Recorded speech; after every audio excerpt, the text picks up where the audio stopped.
Hey guys, thanks for joining me this week. I have in my hands a Reflex and Deflex U-finish bow that I make available on my website, guys. I'll put a link in the description not only to this product but also to my website where you can pick it up.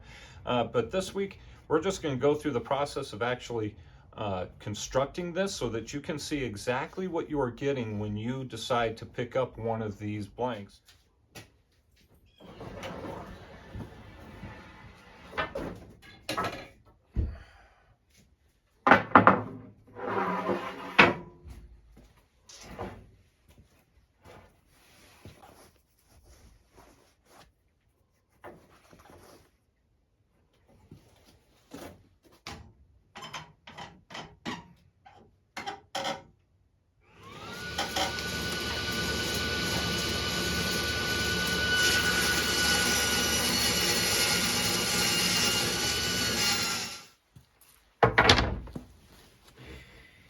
Yeah, there's that knot, and it is just not very deep in there.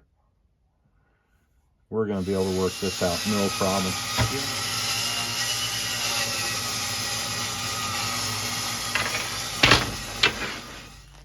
All right, here are our pieces. There's a little bit of internal something going on with this particular piece of wood, but here we go. We got one belly ripped, second belly ripped, so they're basically ripped right in half. Thickness on these guys, just under 1/2 inch by a 1/16. So what would that be? 7/16. 7/16 inch thick, which is plenty thick enough for Reflex Deflex bow. We've gotten all of the mill marks out of this particular belly piece, and I'm not sure if you guys can see clearly. This would be the saw cut surface right here, and if I take the growth ring that is exposed right here and I follow it down the way, it is unbroken, like all the way from tip to tip.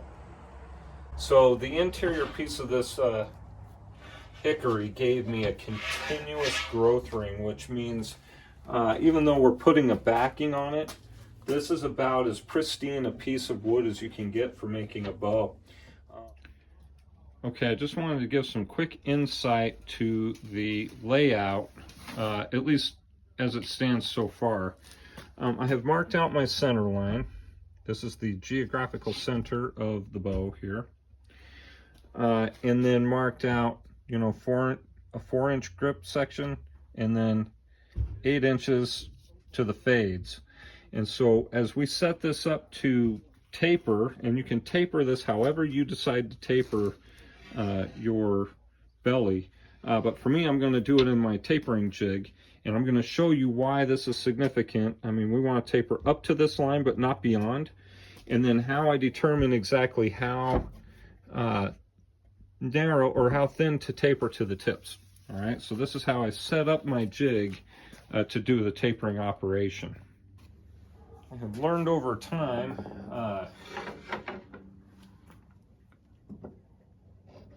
using this jig, you guys, that it is best to use tape even on the Formica edge that I have glued onto this jig, just because it makes it easier to disassemble and get that glue off of the tape in the wake of all that. So once I have gotten the bow affixed to the jig like this, we're going to take it over here to the table saw. See if I can get us a good view here. And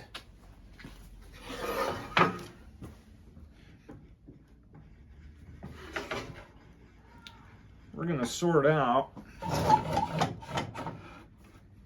two things. One, we want it to run right up to the fade here and have the blade basically run out right at the fade. So we know the the depth at which to have it here. Now, second half of that is we want to have it take about what would amount to what I would say about 1/8 of an inch.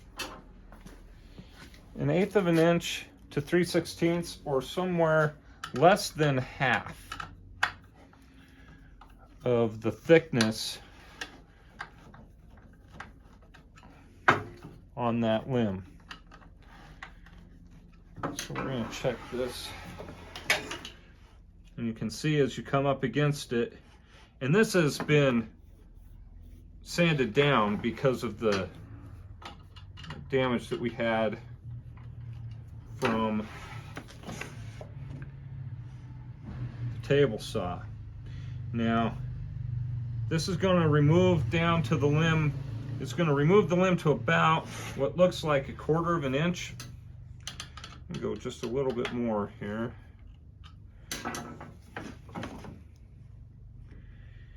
Yeah, it's going to leave 1/4 of an inch down here at the tip. I'm going to go just a tad more. Okay, and that is going to give me the taper that I'm after.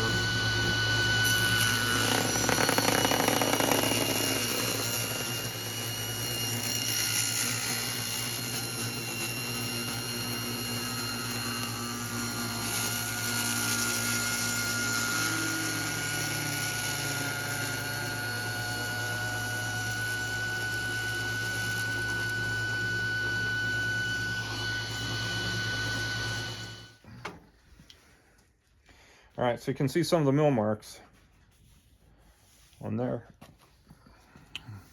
Kind of trusting that you can see them in the light. Either way, we're just going to clean that up right quick. Since we have a nice clean surface or flat surface, I'm just going to clean it up on the belt sander here.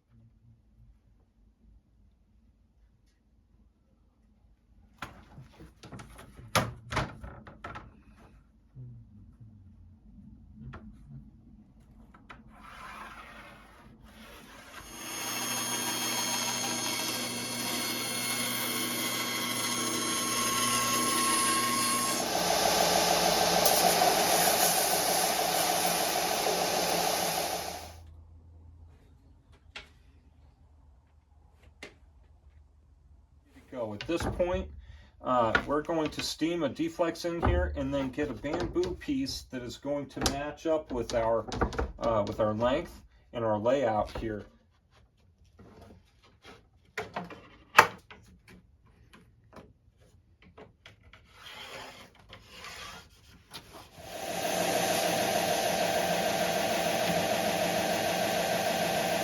Put together a power lamb of Ipe here. Hopefully you can kind of see the shape on that. It is 0.15 inches thick, which is somewhere in the neighborhood of 5/32, apparently. Be 3/16, more or less.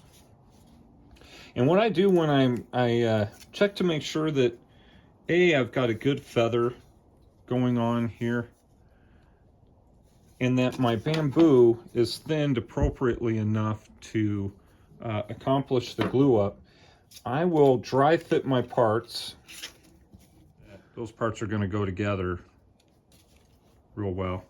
So I'm going to get a good glue line even at the tapers of the riser, or not the riser, but the power lamb there. Steam bending your Deflex right into the grip is a very important process, or part of the process of this particular build. It can be in a reflex Deflex application or like a reflexed recurve application, but the point being that you want your Deflex to reside at the static portion of the grip and not out into the working portions of the limb. And so we steam and put in that Deflex right at the very middle of the bow blank here. All right, and I'll put a card here or a link down in the description as to how to do this very easily. Here are all of our parts ready to glue, and we did end up with a pretty significant Deflex at the grip, which is going to make this a pretty cool blank.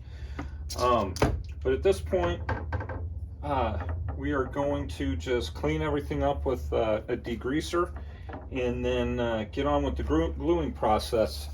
If you are interested in a little more in-depth explanation of the way I glue up this bow, I'll put a card in the video at this point so that you can follow along with that. Wanted to kind of show one thing in particular, so you can kind of see where we still have just a little bit of the interior dimples of the rind of the bamboo stock here. And this is why we are going to be using EA40, or why I tend to use EA40 just as a norm. And that is because that epoxy will fill this gap and eliminate any concern with regards to the adhesion of the bamboo at the grip area. So you can see just the reflex that is happening in these limbs, and then the Deflex, of course, is supported with a block underneath the grip area, and then continues out to the tip here. But the important thing to recognize is that I'm wrapped to the form at about the midway point of the limbs. And that gives it a really good, even reverse tiller, right? So that's what we're looking for in these limbs.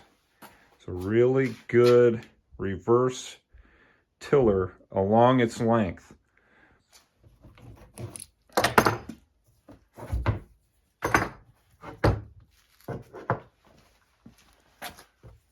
So note how much of that Deflex came out.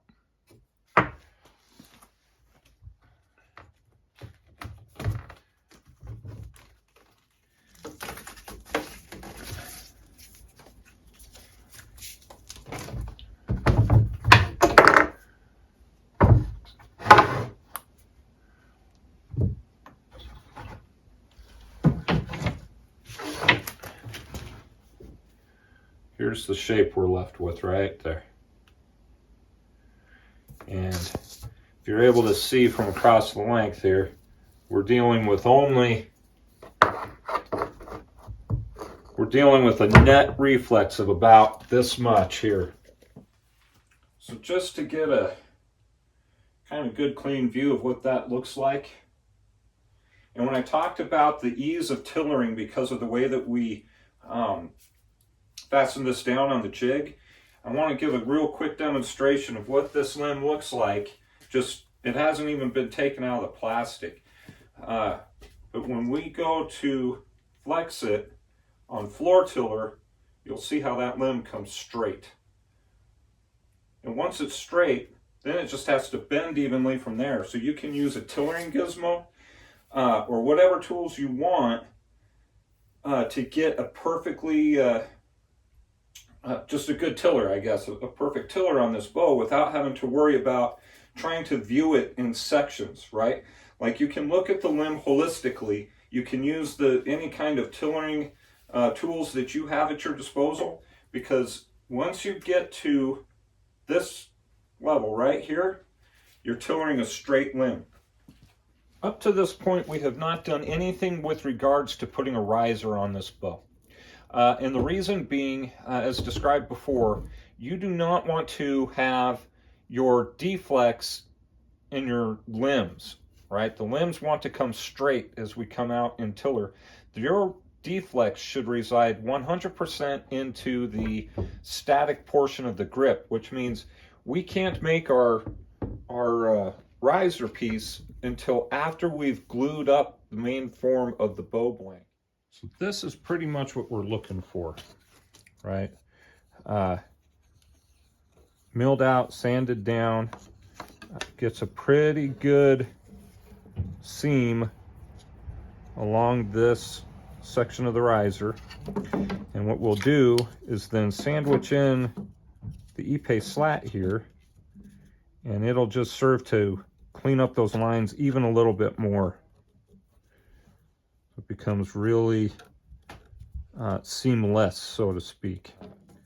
That will be the next section that we glue up, and of course we'll do the EA40, so it is gap filling. Before I get everything glued up, however, we'll put 45-degree edges or tips on these things so that it's easier to do the transition from the riser block into the belly. Right. Okay guys, here are the finishing touches on that grip. So you can see the piece that was cut to the shape of the Deflex, and then just a straight piece of Ipe, then laminated onto the finished joint there at the grip. And you can see that all of your Deflex is right there in the grip, and the reflex is 100% in the limb itself. Right, really simplifying the not tapering, but the tillering process.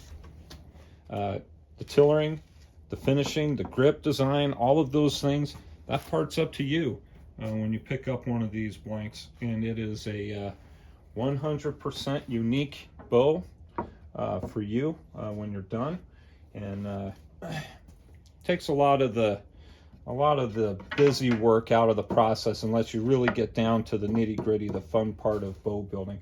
So these are available. I'll put a link on the description of this video. I'll also have a link to my website where you can get this blank. There are some other blanks available there if you're interested in different styles of bows. And guys, thank you for joining me this week, and I will see you next week when we get started on this project right here. We got a little forward grip design recurve going on here. So thanks for hanging in with me this long, you guys. I appreciate all of your time and attention, and I will talk to you next week.